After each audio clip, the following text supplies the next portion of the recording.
মাত্র 1 কাপ আটা দিয়ে আমি এতগুলো রেসিপি বানিয়েছি।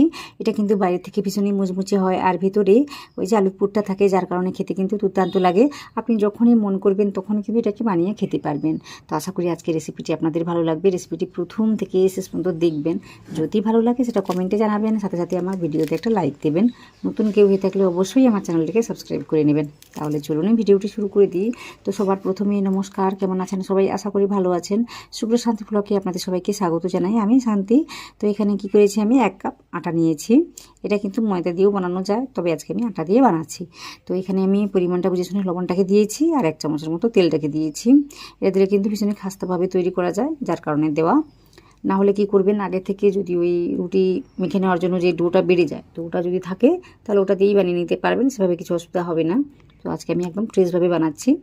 তো এটাকে এইভাবে আমি মেখে নিয়েছি, একটু জল দিয়ে সুন্দর করে একটা ডো মেখে নেব। একটু শক্ত হবে ডোটা, তো দেখে আশা করি বুঝতে পারবেন সব কিছু। তো দেখুন এইভাবে একটু শক্ত করে মেখে নিয়েছি। তো ডোটাকে তৈরি করে আমি এটাকে রেস্টে রেখে দেবো 5 থেকে 10 মিনিটের জন্য ঢাকা দিয়ে। তো এইভাবে রেখে দিলে একটু সফট হয়ে যাবে। এখন কিন্তু বেশ শক্ত শক্ত রয়েছে, তো আপনারা দেখতে পাবেন কিভাবে কাজটি হয়। তো এইদিকে আমি কী করেছি, দুটো আলুকে সেদ্ধ করে নিয়েছিলাম। ওই যে ভাতটা যখন হচ্ছিল তখন ওই ভাতের মধ্যে আমি সেদ্ধ করতে দিয়েছিলাম দুটো বড় মাপের আলুকে।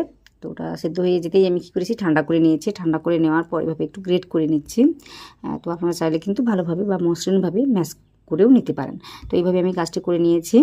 নেওয়ার পরে এতে কিছু মশলা আমি অ্যাড করব, যার কারণে এই আলুর পুরটা খেতে কিন্তু দুর্দান্ত লাগবে। তো রেসিপিটি দেখুন। তো এখানে মোটামুটি দুটো আলু আমি এইভাবে গ্রেট করে নিচ্ছি।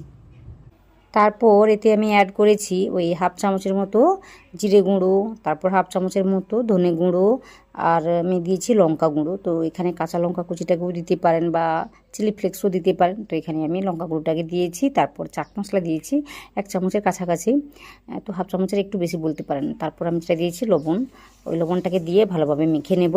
এখানে আপনারা চাইলে কিন্তু ধনেপাতা কুচি বা আরও কিছু মশলা এখানে অ্যাড করতে পারেন। তো আমি একটা মশলা দিয়েছি, এতে করেই কিন্তু খেতে দুর্দান্ত লাগে। তো খুব সহজভাবে দেখিয়েছি রেসিপিটি, আশা করি আপনারা সবাই বানাতে পারবেন বা এই মশলাগুলো সবার বাড়িতে থাকে। তো এইভাবে আমরা অনেক পুরটাকে বানিয়ে নিয়েছি, একটু মেখে নিয়েছি ভালোভাবে। তো দেখতেই পাচ্ছেন এইভাবে কাজটি হয়েছে। ওইদিকে ডোটা আমি মেখে নিয়েছি, আর এইদিকে এই যে পুরটাকে তৈরি করে নিয়েছি। তো আরও একটা জিনিস আমি তৈরি করে নেব, এটা কিন্তু ভীষণই ইম্পর্টেন্ট, যার কারণে জিনিসটা খুবই ক্রিস্পিভাবে তৈরি হবে। তো এখানে আমি কি করেছি, 3 চামচের মতো ময়দা বা আটা নিয়েছি। তো এখানে আমি ময়দা নিয়েছি, আপনারা চাইলে কিন্তু আটাটাকেও নিতে পারেন। তো ওটা নেওয়ার পর আমি এখানে লবণটাকে দিয়েছি, অল্প করে দিয়েছি, স্বাদ বুঝিয়ে দিয়েছি। তারপর আমি একটু জল দিয়েছি, দিয়ে না একদম পাতলা করে ঘোলটাকে তৈরি করে নেব। এটার কারণেই কিন্তু রেসিপিটি ভীষণই ক্রিস্পিভাবে তৈরি হবে। তো আপনারা দেখতে পাবেন কিভাবে কাজটি হয়। তো দেখতেই পাচ্ছেন একদম মসৃণভাবে আমি কাজটিকে করে নিয়েছি, আর একটু পাতলা করে। তো এইভাবে কাজটিকে করে নিতে হবে। তো এটাকে আমি এখন রেখে দিচ্ছি, আর কীভাবে জিনিসটা তৈরি হয়েছে ওটা আমি দেখিয়ে দিচ্ছি। দেখুন হালকা একটা কোটিং হয়েছে চামচের পিছনে, তো ওটাই আমি দেখিয়ে দিয়েছি। ঠিক এতটাই কিন্তু পাতলা করতে হবে। ময়দার ঘোলটাকে বানিয়ে নেওয়ার পর আমি ডোটাকে দেখিয়ে দিচ্ছি। এখন মোটামুটি বলতে পারেন 5 থেকে 7 মিনিটের মতো সময়টা হয়েছে। এতে করেই কিন্তু ডোটা বেশ সফট হয়ে গিয়েছে, আশা করি দেখে বুঝতে পারছেন এতটা কিন্তু সফট হয়ে যাবে। তাই বলছিলাম একটু শক্ত করে মাখাবেন। তো বেশি যদি সফট করে মাখান পরে কিন্তু আরও সফট হয়ে যাবে, তখন কিন্তু কাজটি করতে একটু অসুবিধা হতে পারে। তো বুঝে শুনে কাজটি করতে হবে। তো এখানে দেখতেই পাচ্ছেন আমি ওই ডোয়ের থেকে 2 ভাগে মোটামুটি ভাগ করে নিয়েছি ডোটাকে। একটু বড় করেই কাজটি করেছি। আপনারা চাইলে কিন্তু একটাই মাত্র ওই যে লেচি তৈরি করে নিতে পারেন। তৈরি করে নেওয়ার পর কাজটি করে নিতে পারেন। তো এখানে আমি যে বেলনি কাঠি বেলে নেব ওটা কিন্তু ছোটো, যার কারণে আমি বুঝে শুনে 2 ভাগে ভাগ করে নিয়েছি ডোটাকে। নিয়ে একটা লেচিকে নিয়েছি, আমি নেওয়ার পর এভাবে বেলে নিচ্ছি। তো একটু পাতলা করে কাজটি করছি, একটু বড় করে আমি কাজটি করব। তো আপনাদের আমি দেখিয়ে দেবো কীভাবে কাজটি করে নিতে হবে। একটু ময়দা বা আটা নিতে হবে, নেওয়ার পর সুন্দর করে বেলে নিতে হবে। তো ওই যে বলছিলাম আপনারা চাইলে কিন্তু একেবারেই কাজটিকে করে নিতে পারেন। তো আজকে আমি এরকম একটা বেলনি কাঠের মধ্যে বেলে নিচ্ছি বলে কিন্তু ছোটো করে কাজটি আমি করেছি। তো এইভাবে আমরা বেলে নেওয়ার পর দেখাচ্ছি। তো দেখুন যেভাবে আমরা রুটিটাকে বেলে নিই ঠিক সেভাবে একটু বড় করে বেলেছি। এই যা না হলে কিন্তু একই রকমভাবে থিকনেসটা রয়েছে। তো ওটা আপনাদের আমি দেখিয়ে দেবো ঠিক কীভাবে আমি কাজটি করেছি। তো দেখুন কতটা সুন্দরভাবে এটা বেলে নিয়েছি আমি। তো এইভাবে কিন্তু কাজটি করে নিতে হবে। তো করে নেওয়ার পর আমি কি করব, এই যে আলুর পুরটাকে মেখে রেখে দিয়েছিলাম, তো ওটা আমি নেব। তো একটু বেশি করেই আমি কাজটি করব, এতে করে কিন্তু মুখের মধ্যে আলুটা পড়লে খেতে ভালো লাগবে, না হলে কিন্তু শুধু আটা আটাই মনে হবে। তো এখানে আমি 2টো আলু নিয়েছিলাম। তো বলতে পারেন একটা আলু একটা লেচির জন্যই কিন্তু আমি নিয়েছি। তো এইভাবে মোটামুটি কাজটি করে নিয়েছি। একটু বেশি করে আলুটাকে দিয়ে কাজটি করলে খেতে ভালো লাগবে। তো দেখতেই পাচ্ছেন এখানে অনেকটাই কিন্তু আলুটাকে দিয়ে আমি এইভাবে শেপটাকে দিয়েছি। দেওয়ার পর না ওই যে রুটিটা আমি বেলেছি এক সাইড এইভাবে আমি চেপে চেপে দেবো। একটু টাইটভাবে কাজটি করে নিচ্ছি। তারপর আমি কি করব, হাতের মধ্যে একটু জল নেব, জলটাকে নিয়ে না ওই যে এক সাইডে আমি লাগিয়ে দিচ্ছি, এতে করে কিন্তু আটকাতে অনেকটা সুবিধা হবে, পরে আর খুলে খুলে যাবে না।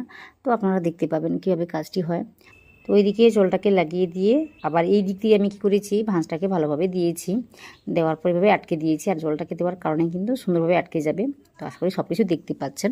তো আমি আবার কি করব, ওই যে দুই দিক খোলা রয়েছে ওই দিকেও কিন্তু আমি জলটাকে একই রকমভাবে লাগিয়ে দিয়ে এইভাবে ভাঁজটাকে দিয়ে দেবো, এতে করে আর খুলে খুলে যাবে না। তো দেখতেই পাচ্ছেন কত সহজে এই রেসিপিটা আমি তৈরি করতে পেরেছি। আপনারাও কিন্তু পারবেন, যখনই মন করবে এইভাবে কিছু ভাজা জিনিস খেতে বা ক্রিস্পি কিছু খেতে, তখন কিন্তু এই রেসিপিগুলো বানাতে পারবেন, যখন তখন বানিয়ে খেতে পারবেন। তো আশা করি আজকের রেসিপিটি এই পর্যন্ত, আশা করি আপনাদের ভালো লেগেছে। যদি ভালো লেগে থাকে সেটা কিন্তু কমেন্ট করে জানাবেন। আর অবশ্যই একটা ভিডিওতে লাইক দেবেন, এই কাজগুলো করবেন, তাহলে পরে আমার ভীষণই ভালো লাগবে। তো এই কাজগুলো অবশ্যই করবেন। তো দেখুন জিনিসটাকে তৈরি করে না আমি এইভাবে কেটে নিয়েছি। আপনারা চাইলে কিন্তু একটু বড় করেও কাজটি করতে পারেন বা মাঝামাঝি কেটেও কাজটি করতে পারেন। তো যেভাবে পারবেন সেভাবে কেটে ভেজে কাজটি করে নিতে পারবেন। তো আমি খুবই সহজভাবে দেখিয়েছি, আশা করি আপনারা সবাই বানাতে পারবেন। তো অবশ্যই কমেন্ট করবেন, আপনাদের কমেন্টের আশায় থাকি। তো বারবার আমি একই কথাই বলছি, তো এই কাজগুলো করবেন। তো এখানে দেখুন মোটামুটি 1 ইঞ্চি বা হাফ ইঞ্চি মোটামুটি মাপটাকে রেখে আমি কেটে নিয়েছি। তো এইভাবে কিন্তু কেটে নিতে হবে। তো সমস্ত কটা কেটে তারপর আপনাদের আমি দেখাচ্ছি। তো এটা আমি একটা লিচি দিয়ে বানিয়েছিলাম, আর একটা লিচি আমার আছে, তো ওটাও আমি বেলে কেটে তারপর দেখাচ্ছি। তো এখানে আর একটা আমি তৈরি করে নিয়েছি, তারপর ওই যে আমি থালার মধ্যে রেখে দিয়েছি। তো এতগুলো হয়েছে মাত্র 1 কাপ আটা দিয়ে। তো মোটামুটি সমস্ত কটা তৈরি করে নেওয়ার পর আমি এই যে আটার ঘোলটাকে দেখিয়ে দিচ্ছি, আটা বলতে ময়দার ঘোলটাকে। তো এটা কিন্তু এরপরেই কাজে লাগবে, যার কারণে কিন্তু রেসিপিটা বেশ ক্রিস্পিভাবে তৈরি হবে। তো এদিকে আমি কড়াইতে কী করেছি, তেলটাকে দিয়েছি, দিয়ে না ভালোভাবে গরম করে নিয়েছি। নেওয়ার পর গ্যাসের ফ্লেমটাকে কিন্তু মিডিয়াম করে রাখতে হবে। তারপর ওই যে আটার ঘোল বা ময়দার ঘোল বলতে পারেন, ওটার মধ্যে এইভাবে ডুবিয়ে সুন্দরভাবে এভাবে তেলের মধ্যে দিয়ে দিতে হবে, এতে করেই কিন্তু কাজটি হয়ে যাবে। তো এখানে আমি গ্যাসের ফ্লেমটাকে মিডিয়াম করে দিয়েছি, আর তেলটা যেন ভালোভাবে গরম থাকে সেদিকে কিন্তু লক্ষ্য করতে হবে। তো এখানে তেলটা ভালোভাবে গরম রয়েছে, তারপর এইভাবে ময়দার ঘোলের মধ্যে ডুবিয়ে ভালোভাবে ঝরিয়ে নিতে হবে, নাহলে কিন্তু ঝুড়িগুলো অনেকগুলোই থেকে যাবে। তো এইভাবে মোটামুটি একটার পর একটা দিয়ে আমি আপনাদের দেখিয়ে দিচ্ছি। দেখুন খুব সহজেই কিন্তু রেসিপিটি তৈরি করে নেওয়া যায়। শুধু একটা কথা মাথায় রাখবেন, তেলটা যেন ভালোভাবে গরম থাকে। তারপর কিন্তু গ্যাসের ফ্লেমটাকে হয় মিডিয়াম রাখবেন, না হলে মিডিয়ামে থেকে একটু কম রাখবেন, এতে করে ওই যে ময়দার বা কী বলবো আটার যে লেয়ারটা রয়েছে ওটা কিন্তু সুন্দরভাবে ভাজাটা হয়ে যাবে। তো এদিকে একটু খেয়াল করবেন, কারণ আমি অনেকগুলো ভাঁজ দিয়ে কাজটি করেছি, নাহলে কিন্তু কাঁচা কাঁচা থেকে যাবে, খেতে একদমই ভালো লাগবে না। তো বুঝে শুনে কাজটি করে নেবেন, এতে করে ক্রিস্পিভাবে জিনিসটা তৈরি হয়ে যাবে। আর যেহেতু ময়দার যে একটা কোটিং রয়েছে ওটা কিন্তু তাড়াতাড়ি ভাজাটা হয়ে যায়, যার কারণে বাইরে থেকে কিন্তু ভীষণই ক্রিস্পি হয়ে যাবে, পরে কিন্তু ভেতরে কাঁচা কাঁচা থেকে যেতে পারে। তো ওটা মাথায় রাখবেন, বারবার আমি একই কথাই বলছি। মোটামুটি বুঝে শুনে কাজটি করবেন। কোনো সময় কিন্তু গ্যাসের ফ্লেমটাকে হাই করবেন না, এতে করে তাড়াতাড়ি কালারটি চলে আসবে, ভেতরে কাঁচা থেকে যাবে। তো এইভাবে মোটামুটি উল্টে পাল্টে আমি লাল করে ভেজে নিয়েছি। তো এইভাবে একটু ভেজে নিতে হবে, একটু সময় লাগবে, 2 থেকে 3 মিনিটের মতো সময়টা লাগবে, তাতে করেই কিন্তু সুন্দরভাবে ভাজাটা হয়ে যায়। তো আপনারা চাইলে কিন্তু আরও ডিপ করে বলতে আরও তেলটাকে বেশি করে দিয়ে ভেজে নিতে পারেন। মোটামুটি এইভাবে আমি আজকে ভেজেছি, অল্প তেলেই ভেজেছি, তাতে করেই কিন্তু ভীষণই ক্রিস্পি হয়ে যায়। তো এগুলো ভেজে যে কোনো চাটনি বা সসের সঙ্গে খেতে পারেন, খেতে কিন্তু দুর্দান্ত লাগে। তো সবকটা আমি ভেজে নিয়ে তারপর দেখাচ্ছি জিনিসটা ঠিক কীভাবে তৈরি হয়েছে বা কতটা ক্রিস্পি হয়েছে। তো দেখুন এভাবে কিন্তু আমি তৈরি করে নিয়েছি।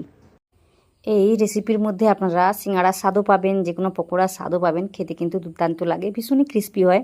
তো একবার হলেও বানাবেন, বানিয়ে আমাকে জানাবেন রেসিপিটি কেমন হয়েছে। আর যদি ভালো লাগে সেটা আমার কমেন্টে তো অবশ্যই জানাবেন, সাথে সাথে আমার ভিডিওতে একটা লাইক দেবেন। নতুন কেউ হয়ে থাকলে অবশ্যই আমার চ্যানেলটিকে সাবস্ক্রাইব করে নেবেন। আর আজকের ভিডিওটি দেখে নেওয়ার জন্য আপনাদের সবাইকে আমি অনেক অনেক ধন্যবাদ জানাচ্ছি।